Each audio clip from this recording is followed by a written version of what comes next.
Jubilee check పోస్ట్కి వచ్చినప్పుడు కూడా అక్కడికి లెఫ్ట్కి వెళ్ళే వాహనాలు కూడా మధ్యలో ఆగేసి వాళ్ళు రైట్ వెళ్తామంటూ కూడా ప్రయత్నం చేయడంతో కూడా అక్కడ కూడా ట్రాఫిక్ ఏర్పడింది. ప్రస్తుతానికి అయితే KBR park NTR trust Bhavan వద్ద కూడా పరిస్థితి అదే విధంగా వాహనాల ఫ్లో పెరిగిపోవడంతో కూడా మెల్లగా వన్ వే మార్గానికి సంబంధించి కూడా వాహనాలు అనుమతిస్తున్న పరిస్థితి కనిపిస్తుంది. కాబట్టి ప్రస్తుతానికి అయితే కేబీఆర్ పార్కు చుట్టూ ఇటు నుంచి కూడా ఇటు మనం చూసుకే నందీనగర్ అదేవిధంగా బసవతారకం క్యాన్సర్ హాస్పిటల్కి వెళ్ళే మార్గం కూడా చాలా రద్దీగా కనిపిస్తుంది. కాబట్టి కేవలం ఈ ఒక్కరోజే కొంత ట్రాఫిక్ ఫ్లో ఎక్కువ ఉంటుందంటూ కూడా హైదరాబాద్ ట్రాఫిక్ పోలీసు చెప్తున్నారు. కాబట్టి వాస్తవానికి వన్ వే రూట్కి సంబంధించి కూడా వాహనదారులు నిత్యం ఇలాంటి పరిస్థితులు ఎదురవుతాయా లేకపోతే వాటిని షార్ట్అవుట్ చేస్తారా లేదనేది చూడాలి.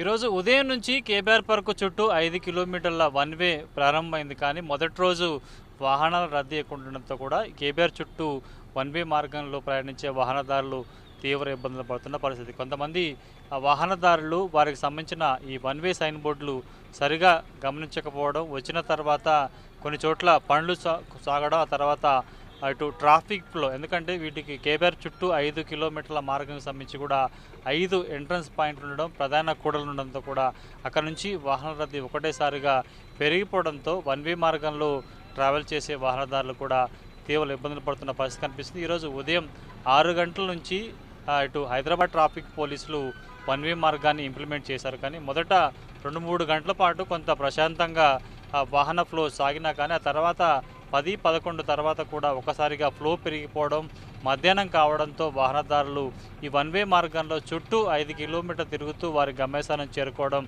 కొంత కష్టతరంగా మారిన పరిస్థితి. ప్రస్తుతానికైతే నేను జూబ్లీ చెక్ పోస్ట్ వద్ద నుంచి మనం ఈ వన్ వే మార్గంలో వాహనంలో ట్రావెల్ చేస్తూ తెలుసుకునే ప్రయత్నం కూడా చేస్తున్నాను. ప్రస్తుతానికైతే నేను జూబ్లీ చెక్ పోస్ట్ వద్ద నుంచి ఎన్టీఆర్ ట్రస్ట్ భవన్ రావడానికి సుమారుగా 10-15 నిమిషాల సమయం పట్టింది. అక్కడి నుంచి ఆ తర్వాత ఎన్టీఆర్ ట్రస్ట్ భవన్ నుంచి సుమారుగా నేను బీఆర్ఎస్ పార్టీ ఆఫీస్ బసవతారకం మార్గాలకు రావడానికి మరొక 10 నిమిషాల సమయం పట్టింది. ప్రస్తుతానికైతే చూసుకోవచ్చు వాహనాల ఫ్లో చాలా ఎక్కువగా కనిపిస్తుంది. కేవలం జూబ్లీ చెక్ పోస్ట్ నుంచే కాదు, NTR trust Bhavan, Basavatarakam, BRS party office, Agrasen చౌరస్తా, అదేవిధంగా ఒమేగా వంటి ప్రాంతాల్లో కూడా కొంత వన్ వే మార్గాలు, ఎందుకంటే 2 మార్గాలను కూడా హైదరాబాద్ ట్రాఫిక్ పోలీసులు ఈ వన్ వేలో ఇంప్లిమెంట్ చేసే ప్రయత్నం చేశారు. కానీ ముఖ్యంగా వాహనదారులకు సంబంధించి వారు వెళ్ళే గమ్యస్థానానికి సంబంధించి ఉదాహరణకి అమీర్పేట నుంచి యూసఫ్గూడ మీదుగా వారు హైటెక్ సిటీ మాదాపూర్ వేరే వారికి వెంకటగిరి వద్ద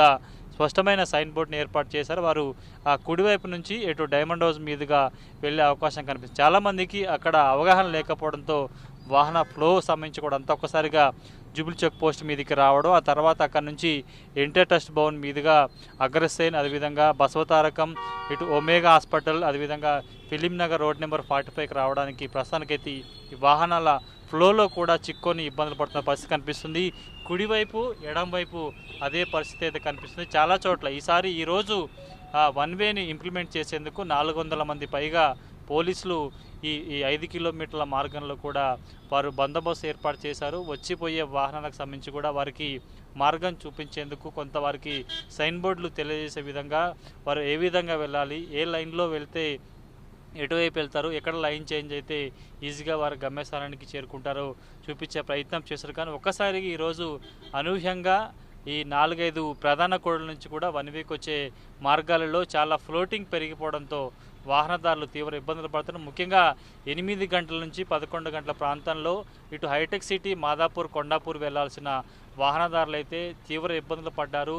వారికి రోడ్ మ్యాప్ అర్థం కాక సుమారుగా 10-15 నిమిషాల నుంచి 20 నిమిషాలు 40 నిమిషాల మధ్యలో కూడా వారు తమ కేబీఆర్ పార్క్ చుట్టూ తిరుగుతున్నా కానీ తమ గమ్యస్థానానికి చేరుకోవట్లేదంటూ కూడా చెప్పిన పరిస్థితి. చాలా చోట్ల కూడా అర్ధాంతరంగా ఒకరి రోజు ఇట్లా వన్ వే ఏర్పాటు చేయడం సరైనది కాదంటూ కూడా వాహనదారులు కొంత ఇబ్బంది పడ్డ పరిస్థితి కనిపిస్తుంది. ప్రస్తుతానికి అయితే నేనున్న బీఆర్ఎస్ పార్టీ భవన్ ఆఫీస్, ఇక్కడ నుంచి కూడా బీఆర్ఎస్ పార్టీ, అగ్రసేన్ చౌరస్తా, ఒమేగా, ఆ తర్వాత ఫిలిం నగర్, అదేవిధంగా తర్వాత జర్నలిస్ట్ కాలనీకి సంబంధించిన మార్గాలు ఉంటాయి. ప్రస్తుతానికైతే ఫ్లోటింగ్ సాధారణ రోజుల్లో బీఆర్ఎస్ పార్టీ ఆఫీస్లో వన్ వే ఏర్పాటు చేయకముందు ఇక్కడ ఎట్లాంటి ఫ్లోటింగ్ ఉంటుందో ప్రస్తుతానికైతే అదే ఫ్లోటింగ్ కనిపిస్తుంది. చూసుకోవచ్చు మనకి లెఫ్ట్ సైడ్లో బీఆర్ఎస్ పార్టీ ఆఫీస్ భవనం కనిపిస్తుంది, రైట్ సైడ్లో కూడా మనకి అగ్రసేన్ చౌరస్తాకి వెళ్ళే రూట్ కనిపిస్తుంది. కానీ 2 మార్గాలు కూడా కిక్కిరిసిపోయిన పరిస్థితి కనిపిస్తుంది. పూర్తి స్థాయిలో కూడా ట్రాఫిక్ చాలా మెల్లగా కదులుతున్న పరిస్థితి కనిపిస్తుంది. ఒక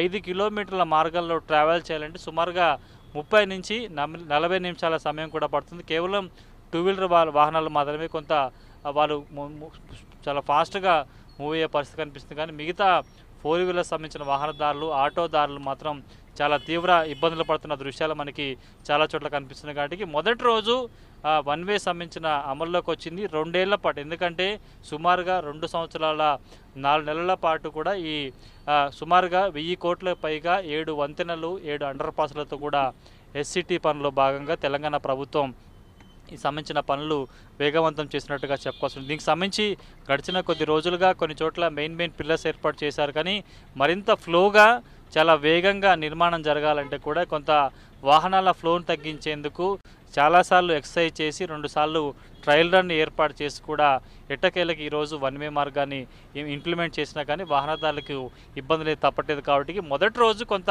వాహనదారులు గందరగోళానికి లోనయ్యారు. చాలా చోట్ల కూడా వారికి సంబంధించిన సైన్ బోర్డు లేకపోవడంతో ఇబ్బంది పడ్డారు. కాబట్టి రేపు ఎట్లా ఉంటుంది పరిస్థితి, సేమ్ ఇదే పరిస్థితి రేపు రిపీట్ అవుతుందో లేదో చూడాలి. ప్రస్తుతానికైతే సుమారుగా 5 కిలోమీటర్లకు సంబంధించిన కేబీఆర్ పార్కు చుట్టూ తిరగాలంటే వాహనదారులు చుక్కలు చూపాల్సిన పరిస్థితి ఏర్పడుతుంది. వాహనదారులు కేవలం ఈ మార్గం గుండా ట్రావెల్ చేసేందుకు పంజాగుట్ట వచ్చేవాళ్ళు గత్యంతరం లేక వాళ్ళు లెఫ్ట్ సైడ్ తిరుగుతూ ఇటు వారు అటు బసవతారకం, ఆ తర్వాత Agrasen, Omega Jubilee check post మీదుగా వారు మాదాపూర్ వెళ్లాల్సి ఉంటుంది. కాబట్టి చాలా ఇబ్బందులు పడుతున్నారు. చాలా చోట్ల ట్రాఫిక్ ఫ్లో ఎక్కువ కనిపిస్తుంది. మొత్తానికైతే వాహనదారులు కూడా పరిస్థితి కొంత గందరగోళ పరిస్థితి అయితే కనిపిస్తుంది. పూర్తి స్థాయిలో కూడా మొదటి రోజు అయితే కొంత అవందనాలు ఏర్పడతాయి. తర్వాత వాహనదారులు ఈ వన్ వేకి అలవాటు పడతానంటూ కూడా హైదరాబాద్ ట్రాఫిక్ పోలీసు చెప్పిన పరిస్థితి. కెమెరా పర్సన్ భిక్షపత్తో కలిసి కిరణ్, 10 టీవీ, హైదరాబాద్.